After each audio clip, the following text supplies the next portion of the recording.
अध्यक्ष महोदय जी, 1995 में ट्राइब्यूनल का पहला व्यवस्था किया गया है ताकि वक्फ बोर्ड का कोई भी निर्णय किसी को अगर पसंद नहीं है या उसको चैलेंज करना चाहता है तो वक्फ ट्राइब्यूनल वहां आप जा सकते हैं।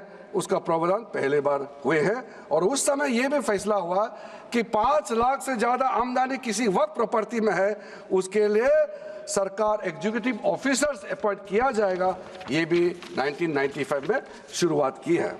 अध्यक्ष महोदय जी, ये आज एक ट्रिगर पॉइंट क्यों हुआ है?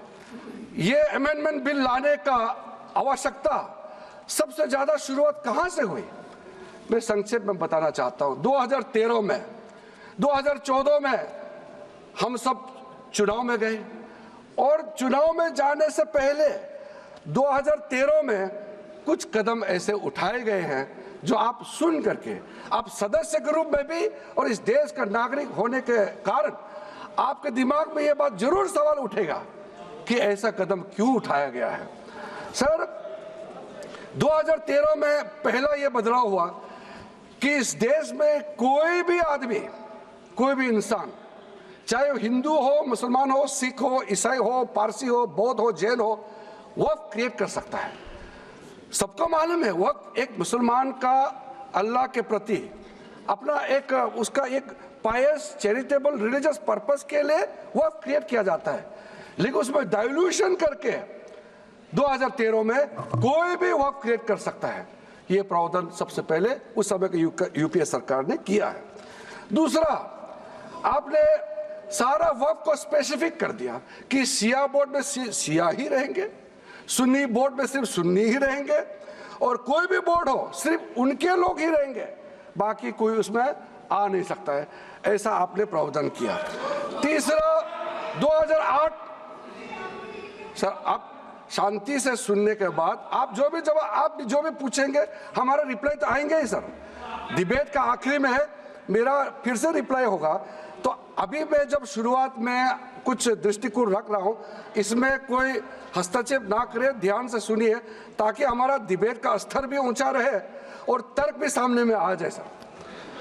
सर, एक प्रावधान आया सेक्शन 108।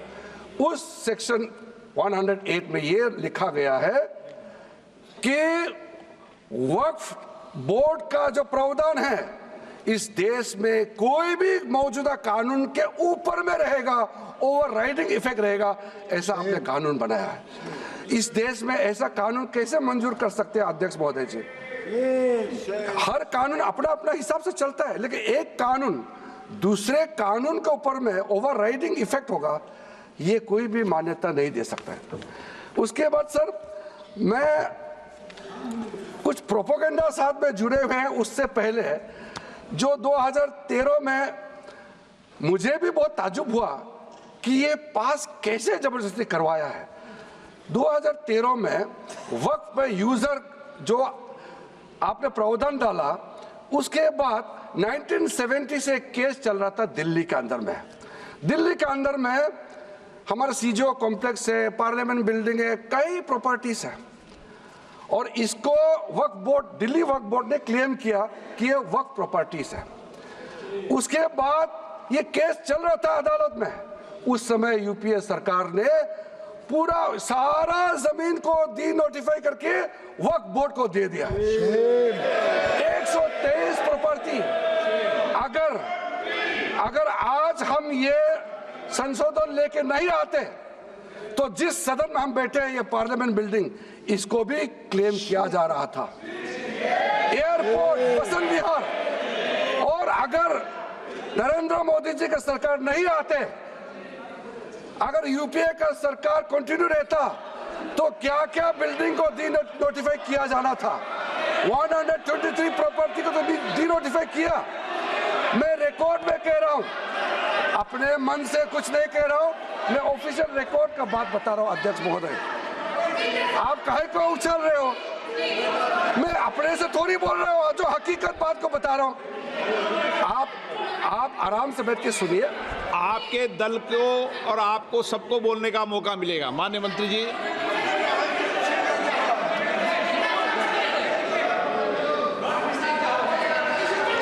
मैं फिर से कह रहा हूं, मैं एक शब्द अपने ओर से नहीं कह रहा हूं, जो घटना है, जो हकीकत है, यही कह रहा हूं।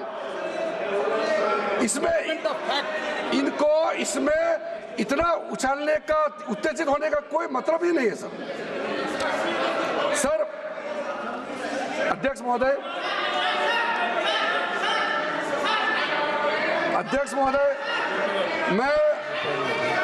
मैं आपके माध्यम से सदन को कहना चाहता हूं कि जो संवैधानिक बात उठा करके लोगों को गुमराह करने का जो प्रयास किया जा रहा है, उसको भी देश के सामने में सही बात रखना बहुत ही जरूरी है। एक बात बार बार इन लोगों ने कहा गया है कि ये जो वक्फ अमेंडमेंट बिल है, ये आर्टिकल 25, आर्टिकल 26, आर्टिकल 30 का उल्लंघन करता है करके इन्होंने इल्जाम लगाया। पढ़ चुका हूं, आप पढ़ लो। कभी भी डिबेट के बीच में पॉइंट ऑफ ऑर्डर नहीं होता है, व्यवस्था दे दी है, पठवाना कभी। माननीय मंत्री जी बोलिए। अध्यक्ष महोदय, दूसरा विषय इन्होंने समानता का बात उठाया, आर्टिकल 14 का इक्वालिटी को लेकर के उन्होंने सवाल उठाया, उसका भी मैं जवाब देना चाहता हूं अध्यक्ष महोदय। ये कोई तरीका नहीं है। माननीय अध्यक्ष की व्यवस्था अंतिम व्यवस्था होती है। बोलिए मंत्री जी, आप बोलते जाओ। अध्यक्ष महोदय, क्योंकि मेरा कान खुला हुआ है तो ये डिस्टर्ब हो रहा है मुझे, मैं अभी ये पेन की बात करता हूँ। अध्यक्ष महोदय, ये वक्फ बोर्ड का जो काम है, ये बेसिकली वक्फ प्रॉपर्टी को जो संभालने वाले मुतावली और जो वक्फ प्रॉपर्टी को व्यवस्था करते हैं, उसको संचालित करने के लिए ये गवर्नेंस का, सुपरविजन का एक प्रावधान है। किसी भी तरीके से वक्फ बोर्ड वक्फ प्रॉपर्टी को मैनेज नहीं करता है। वक्फ बोर्ड वक्फ प्रॉपर्टी मैनेजमेंट में हस्तक्षेप नहीं करता है। आप साफ साफ सुन लीजिए, अगर इसके पास तर्क नहीं है तो इस तरह यहाँ डिस्टर्ब करके बहस का स्तर को गिराने से कोई फायदा नहीं है सर, ये कोई तरीका नहीं है सर। बोलते जाओ सर, वक्फ बोर्ड का क्रिएट करना, एक जो वाकिफ होता है, जो अपना विलिंगली वक्फ क्रिएट करता है। मैंने व्यवस्था दे दी है, आप जब समय हो तो बोले नो, प्लीज बैठिए। ये तरीका ठीक नहीं है आपका, बैठिए आप। नो, बैठिए। माननीय मंत्री जी, सूची है 2013 की प्रॉपर्टी निकाल बताना सूची मंगा के देते भी